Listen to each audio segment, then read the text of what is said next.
Okay, yeah, so this is Tywin Lannister, and you can introduce a character of Tywin's magnitude in various ways, but you have to do it right. It's gotta be good. There's been build up, there's been an expectation set. Game of Thrones didn't just get this right though.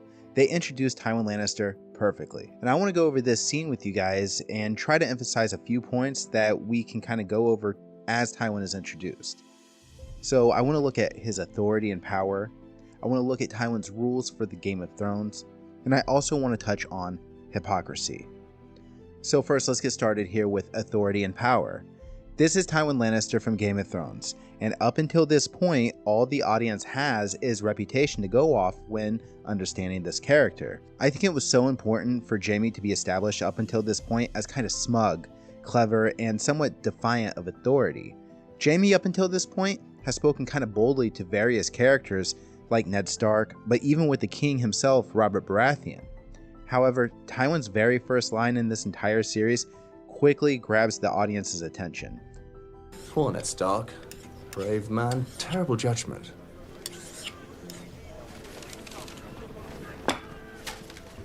Attacking him was stupid.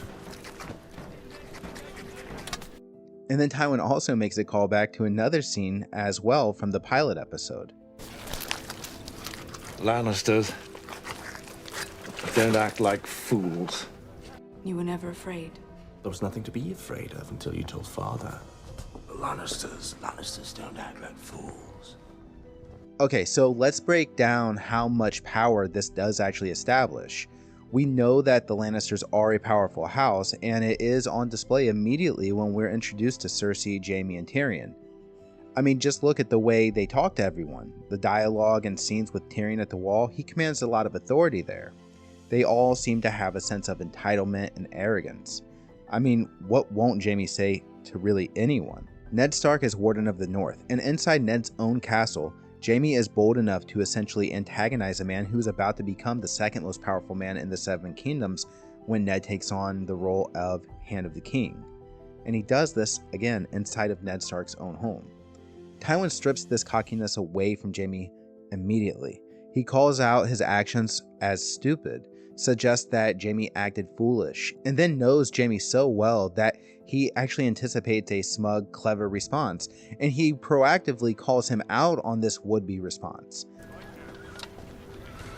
You gonna say something clever? Go on, say something clever. It's the first hint that the audience has gotten at this point that Jaime maybe isn't all that he seems, that maybe he's masking part of his identity. But whatever mask he may have, Tywin strips him of this by calling out his actions as stupid. But what this really does for the audience is demonstrate that if Jaime is an actual villain, a danger to House Stark, and considered one of the greatest warriors in the realm, what does that make Tywin Lannister, who just now called him out and really just dressed him down? This is characterization without exposition. It communicates these points to us very clearly, but not explicitly. One of our men interfered. Speared him through the leg before I could finish him. Why is he still alive? It wouldn't have been clean. Now this moves us into Tywin questioning why Ned Stark is still alive, and a couple things happen with this that establish Tywin's power. When Jaime states that killing Ned wouldn't be clean, Tywin scoffs at this and tells Jaime that he spends too much time worried about what others think of him. This continues to dress down Jaime, but it all goes into Jaime answering to Tywin. No matter how reasonable Jaime's response is, they do not gain approval from his father, which this is also at play for Tyrion and Cersei later on.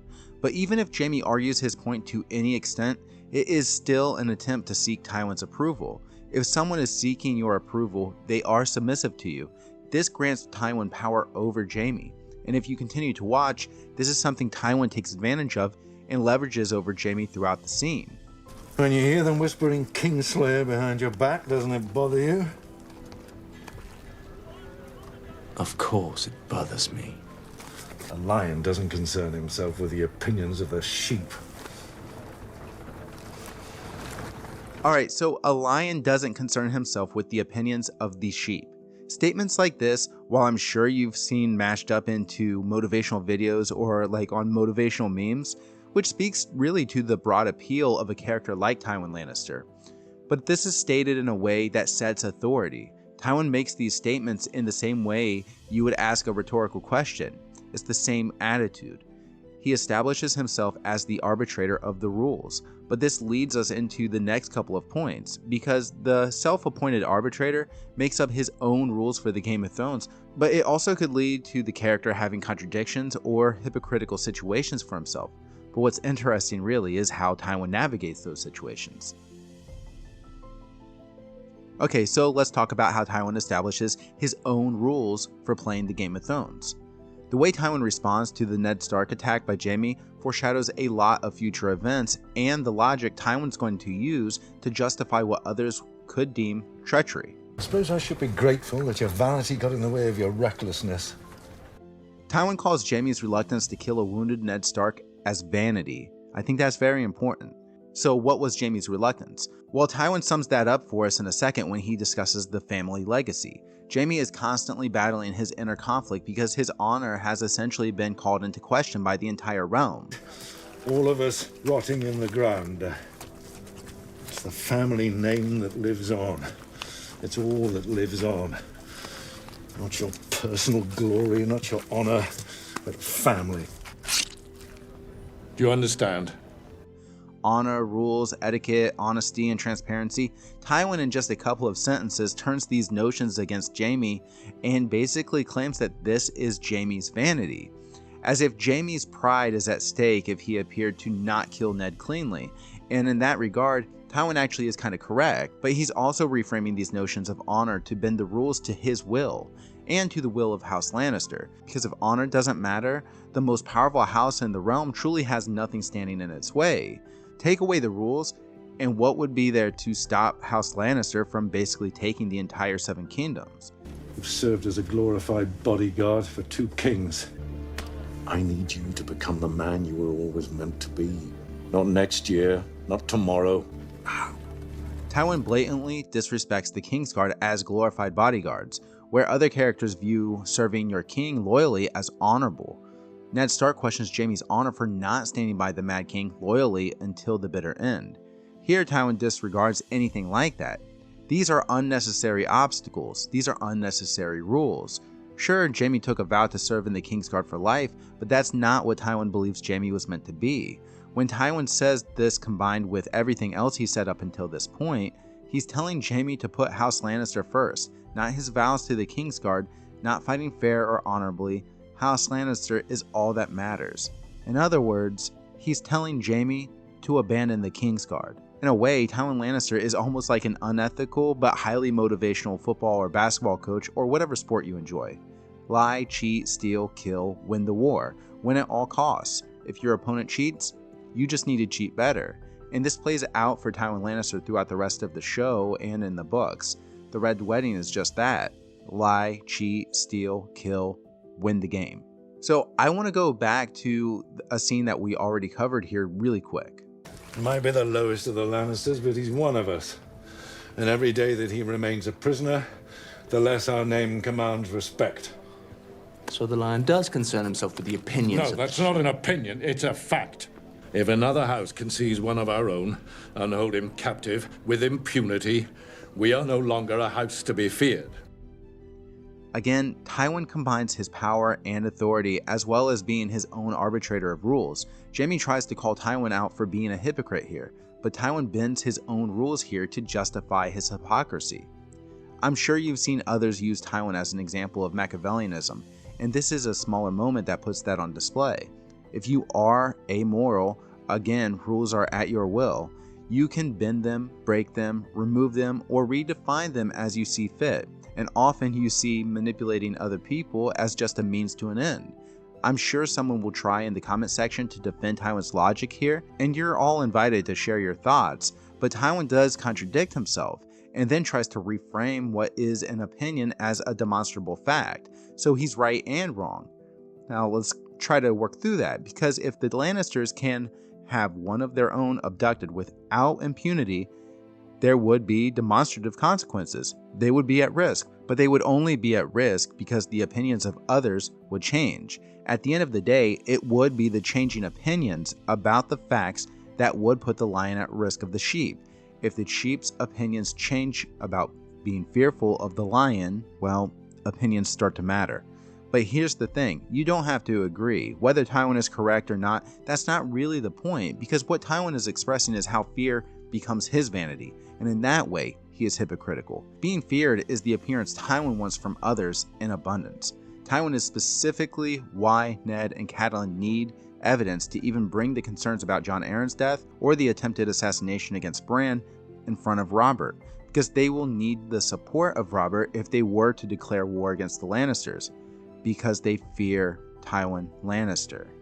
The entire realm fears Tywin Lannister. Well, except maybe Oberyn Martell. Do you know why all the world hates a Lannister? The point of looking at this scene as Tywin demonstrating hypocrisy is important because it foreshadows a pattern for Tywin. He dies with a quote-unquote whore in his bed after condemning Tyrion for this same thing. So let's go ahead and try to put this all together. A lot is accomplished in this scene, but what I really think is fascinating is how this scene capitalizes on Tywin's character development up until this point, even though this is the first time we actually see him on screen. After this scene, you begin to understand so much more about Jaime, Cersei, and Tyrion.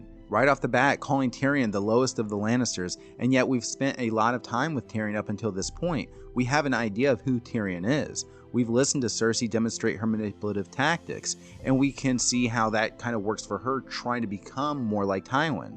We also get to see Jaime's moral compass is clearly in conflict with itself. But look at Tywin's perspective. His daughter is queen. That's great.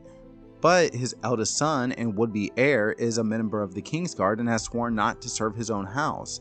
And that's a lifelong commitment. And his other son is a witty, clever intellectual, but he's a dwarf. And like Tyrion tells us, all dwarfs are considered bastards in the eyes of their father. But by law, Tyrion is the heir to Casterly Rock.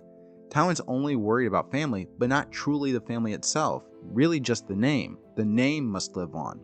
Look, I think it's kind of interesting going over a character like Tywin, because for those that were more casual viewers and weren't interested in reading the books or diving into the various themes that the author George R. R. Martin created for all of these characters, and look, don't get me wrong, it's totally fine if you don't want to read the books. I don't think you should be condemned or judged as not a big fan or whatever. It's fine, but then you are kind of missing some other points here. A lot of people do see Tywin's Machiavellianism as a virtue, and typically those are show-only fans. And they look at these scenes and use them as quotes for their social media memes or motivational clips, but what this scene actually communicates is something far more disturbing, and it's not inspirational really at all. Of course, a lion not concerning himself with the opinions of the sheep is probably considered a good concept to live by, but we're missing the bigger picture here. Tywin's strengths and weaknesses are both equally displayed here. What is so great about this scene is that Tywin covers all of this up with his authoritative tone. He speaks as if everything he says is objectively true. But we all know that in the end, he is murdered by his own son, who he has sentenced to death. Tywin doesn't live by a code. Even the code of the family being all that matters kind of turns out to not be true. But for first-time viewers, we don't know all the flaws Tywin will demonstrate later on after this scene, but they are foreshadowed here. And that, along with his strengths, the reputation that precedes him, is fully lived up to when audiences first meet him. And to me, I think this all makes Tywin's debut scene absolutely perfect.